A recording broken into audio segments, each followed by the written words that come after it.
అవునా?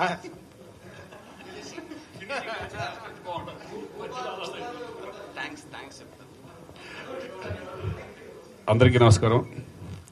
First of all కొంచెం లేట్గా వచ్చాను, మీరందరూ వెయిట్ చేస్తారు, సారీ. నేను డైరెక్ట్గా ఎయిర్పోర్ట్ నుంచి వచ్చాను అనమాట. సో 2006లో స్థాపించిన టీసీఏ ఈరోజు ఎన్నో కంట్రీస్లో ఆడడం జరిగింది.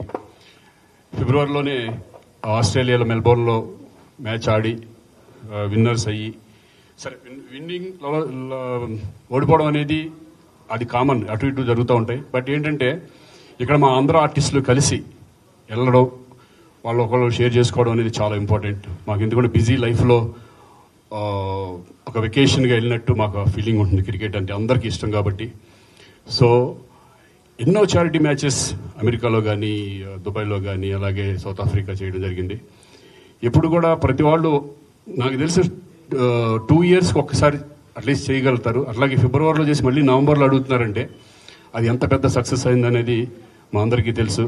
అలాగే సాయి ఆర్గనైజర్ అనేకంటే ఒక ఫ్రెండ్గా నేను అనుకుంటున్నాను. ఎందుకంటే ఈజ్ వెరీ పక్కా ప్లాన్తో చక్కగా, ఎందుకంటే అతనికి సినిమా అనుభవం కూడా ఉంది, చాలా సినిమాలు అక్కడ డిస్ట్రిబ్యూట్ చేయడం కూడా జరిగింది. ఇక మాలో ఒక ఫ్రెండ్ లాగా అయిపోయాడు. సో ఈ నవంబర్ 16th 15th అది కూడా సక్సెస్ అవ్వాలని మనస్ఫూర్తిగా కోరుకుంటున్నాను. ఎందుకంటే మేమంతా ఒక సరదాగా ఒక ఫ్రెండ్లీగా వెళ్తాం, ఒక చారిటీకి ఉపయోగపడతాం అనేది కూడా మాకు చాలా సంతోషంగా ఉంది. ఆల్ ద బెస్ట్ సాయి, ఇవన్నీ సక్సెస్ అవ్వాలని మనస్ఫూర్తిగా కోరుకుంటున్నాను. అలాగే నెక్స్ట్ ఇంకా ఎన్ని మ్యాచ్లు చేద్దాం చూద్దాం. Okay, thank you, all the best.